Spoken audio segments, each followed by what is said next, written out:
Good afternoon, everybody. Welcome to the Power of the Tribe. Well, this afternoon, my inspirational leader has 14 years from Microsoft, is very comfortable in the C-suite of corporate America. And her whole mission, she believes that each person has many of the answers they're looking for already inside them. What people need in order to fully play out their strengths is an abiding understanding of who they are, their authenticity. It is a level of acceptance that eludes most people. She helps leaders to discover and cultivate the strength to tap in their own authentic talents. Today, it's my true pleasure to introduce Sabina Nawaz. Welcome. Thank you so much, Maureen. It's great to be here. Good. So now the summit is all about celebrating inspirational leaders, and you are absolutely one of those. Yes, by the way, she went to Smith, everybody. So we have a fabulous, brilliant woman on today, and we're going to just find out about her amazing coaching style. So Sabina, what is your secret to living life to the fullest with connection and zest? Wow, you've packed a lot into that one question. Some days it's just living life, leave alone zest and everything else. I think for me, I guess there's a reason it's a cliche, but it is about being relentless and ruthless about managing to my time and my energy. I notice how I'm feeling every moment when I'm doing something or when I'm with somebody or I'm engaged in a conversation. How is that making me feel? Do I feel energized? Do I feel drained? By the way, I also use that when I first meet new clients, new prospective clients. Is this someone where we have a mutual chemistry, if you will, where we can connect with each other, where we can communicate clearly? Do we feel energized? Do we have that thing that sparks each other to learn and grow and discover? And as I hold them in that process. So for me, it's really, really important to seek out those energy sources versus the energy sinks. And I will actually walk away from things if it doesn't feel like the best use of my time or energy. There have been over the last year, a couple of dinners I was at where I just felt I'd rather be someplace else. It wasn't terrible. So that's the thing. It's easy when it's terrible and you can walk out, do whatever it is. This was fine. It was just sort of meh. And for me, meh is no longer acceptable. So after a reasonable amount of time, I excuse myself before everyone else. And because I would much rather have spent that time reading a book or hanging out with my kids or something else. And some of my friends went, "You did what? You left a dinner before it was over?" And I'm the kind of person who likes the after party after the party because I'm an extrovert. I get very energized by people. But when I don't, it's really important for me to be relentless and ruthless about my time and energy and where I spend it. So I'm always looking for and seeking out clients, friends, conversations that spark that versus the ones that dampen it. So what you're saying is that because the big strength in being a leader is the ability to say no. Yes, absolutely. So then with obviously you're very accomplished at this point in your career, and it's only going to get brighter. What advice then do you have with people that may not always have that luxury initially starting out then? The luxury of already having... Well, being able to pick and choose and say, I'm just, or do you feel that if you're passionate about something that overrides and therefore will naturally dictate your success? It's probably a little bit of both, Maureen, because for me to get to this discriminating sense of what's where can I do my best work, or where can I bring my best self, leave alone work? I've had to kiss a lot of frogs, so to speak.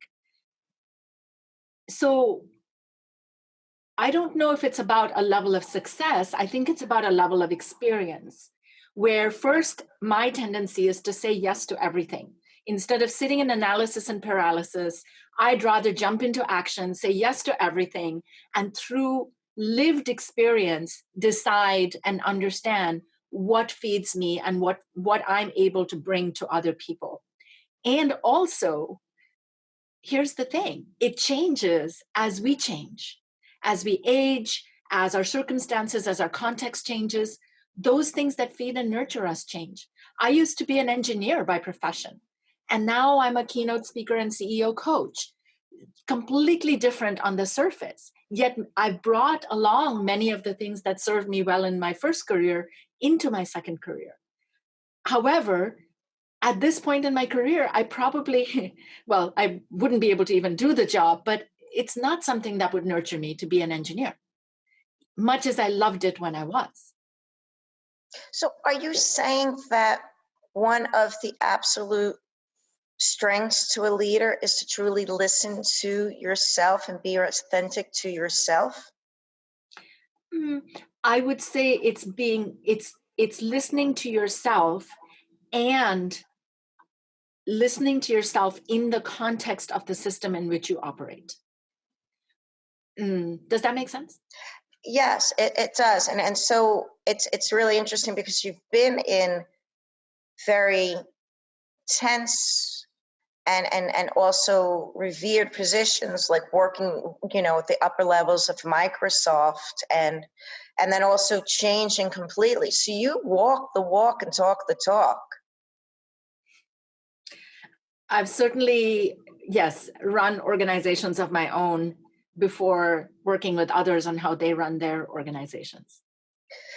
So, okay, so this is really, really interesting then. So with that being said, there was an absolute shift in your working at Microsoft and working as an engineer to now being a fabulous coach and then coaching others. How did that come about?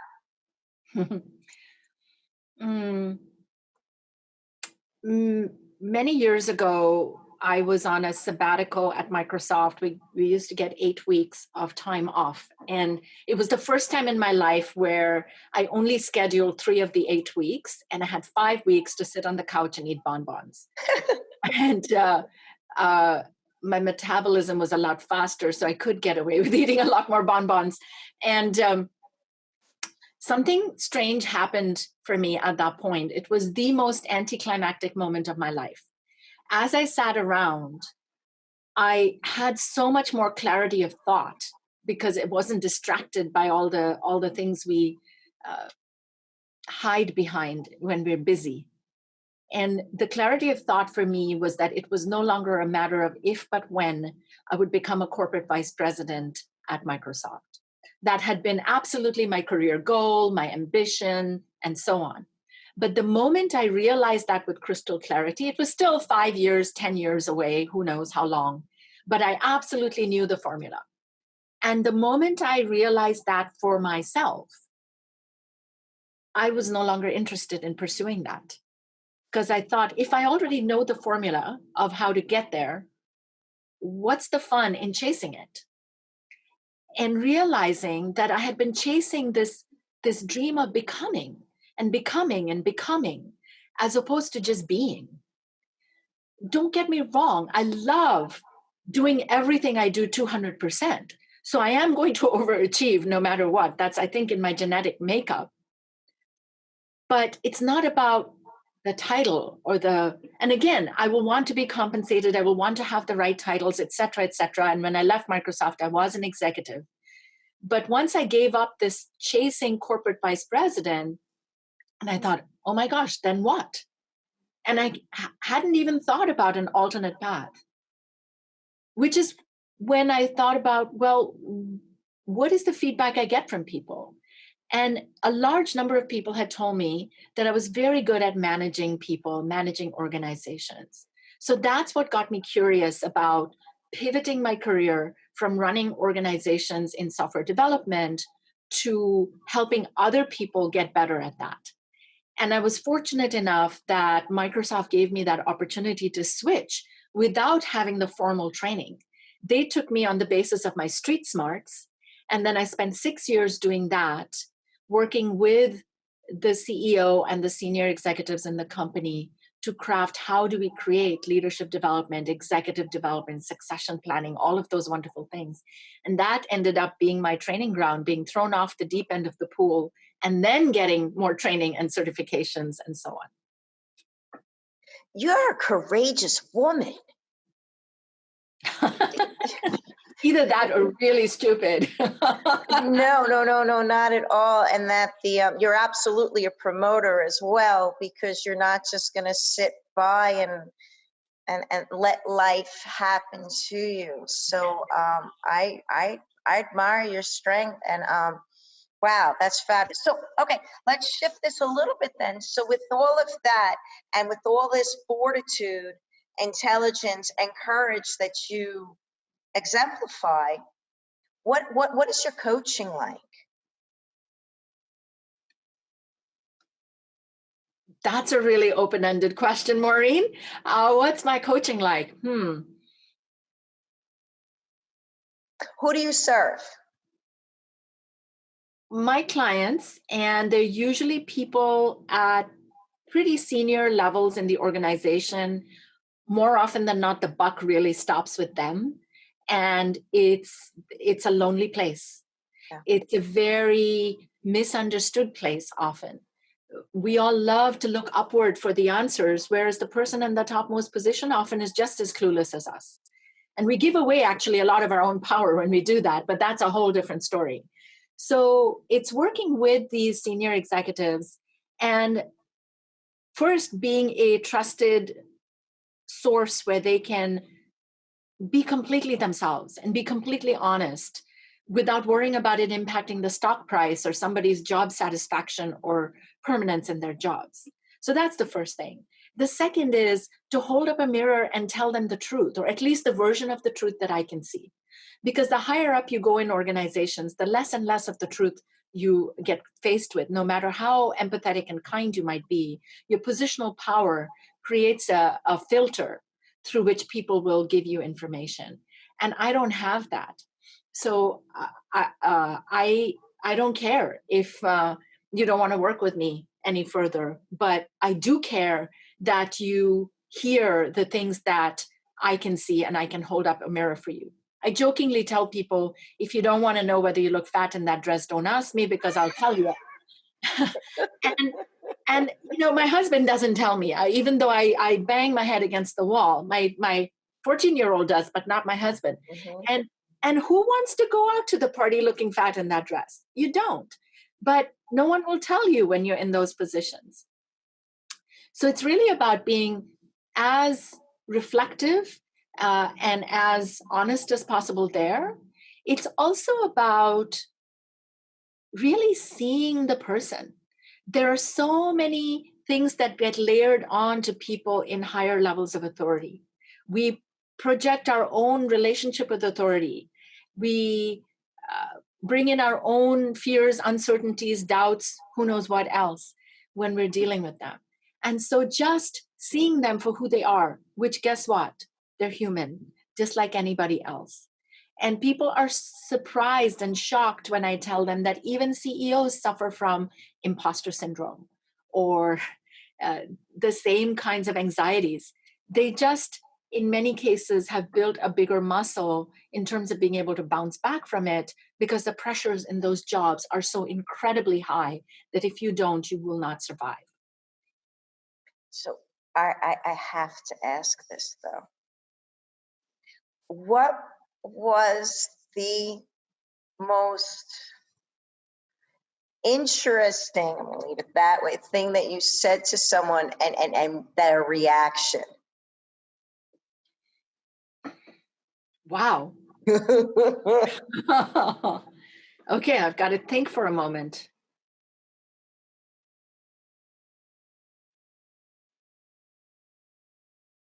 There are so many. You're fabulous.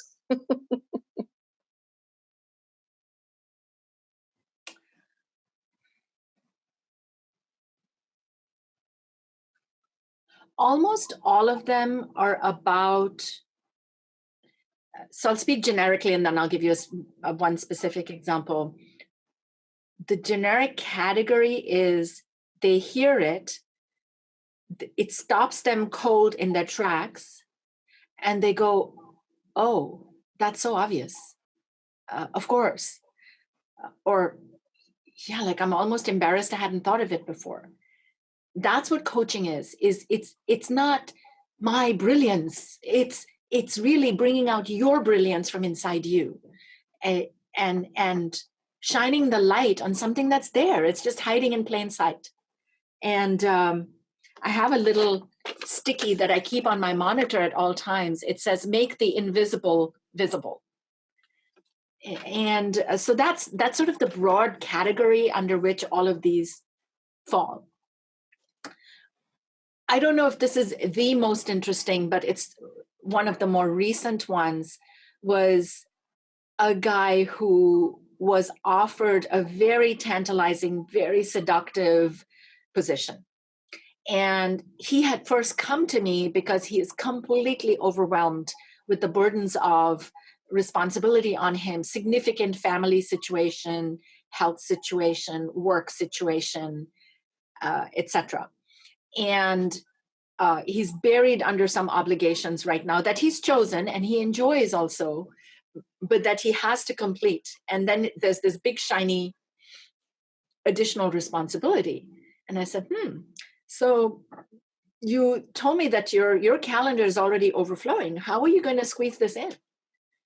Well, this thing's going to go away in 2 months and this other thing, and maybe I can cut out some meetings. And I simply said, wow, sounds like you're indulging in magical thinking. And this is just not going to, you're going to wave this magic wand and sprinkle fairy dust, and somehow your calendar is just going to open up for you. So that was one pause. And the second pause was around the fact that he actually was suffering from a problem of time debt. He had so much debt that had piled up because he was so overwhelmed at all times. He was basically just fighting fires and everything else was piling up. I didn't realize how big an impact this had on him till our next time, because he said, I've been thinking about this every day, about a dozen times a day, about how I'm in debt. And what is one of the first things we need to do when we're in debt is stop shopping. And so it really shifted him. There were no time management techniques and tips and tricks that would have worked until he got to a deeper level of understanding of he accrues debt, and realizing that it's not just time debt, but he had accrued debt in a number of different ways. That was the script in life that he was playing out. And he needed to first stop cold and understand, why was it? What made him continue to accrue debt? Which, when we looked under the covers, turned out to be a desire to be so seen as in the center of everything, so that he would belong to every club. It was this FOMO, it's this fear of missing out. And no one would ever say, oh, we're not going to give this to him because he's too busy. He wanted to lick all the cookies so that nobody else could eat them, but he would get sick if he ate all those cookies himself as well. So we had to understand where that was coming from, so that we could start to get past that and run little tiny experiments to slowly get out of debt. That was fascinating. I could listen to you all day long. That's so. What you're also doing is bringing, in some cases, sanity and marginally quality of life back to wow. Yes, and so this is very interesting that you said that, sanity and quality of life, because just about everybody I work with, who won't say that they're busy, overwhelmed, etc. And one of the first things we do is just try to clear the decks not again in a tips and tricks kind of way. Of course, there are plenty of those things as well, but those don't stick unless we also understand what's underneath it. What are the hungers we're trying to feed? What are the fears we have if we stop checking that device every 2 seconds? What is it? What's behind that we need to address? Once we can address that, I often tell people our coaching goes in 2 phases. Phase 1, we just clear the decks and do this basic cleaning up, if you will, a cleanse. Phase 2, the real work of coaching starts when you come to me after a few months of working this way and saying, I don't know why I'm getting paid anymore. I'm not earning my paycheck. I'm actually leaving and having dinner at home every night. I'm not doing my job. And I say, no, actually you are. What you're doing is allowing other people to do their jobs. You've given the work that belongs to other people, and now your true work begins. What are you uniquely qualified to do now that you've got some semblance of sanity and quality of life? Those pressures will never go away. Those fire drills will always happen.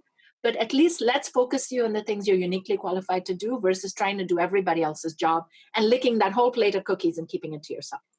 You really do bring a tremendous amount of gift and quality back to your client's life. That's amazing. I mean, and that's a beautiful thing. What's in store for 2020? I'm working on a book. Yes. Thank you. Yes, Maureen. So I'm just yesterday, I spent the entire day actually working on parts of my proposal. So I'm right now writing up my book proposal, and fingers crossed, hope to pitch that and get going on the book itself. Okay, good. Listen, again, I could listen to you all day. You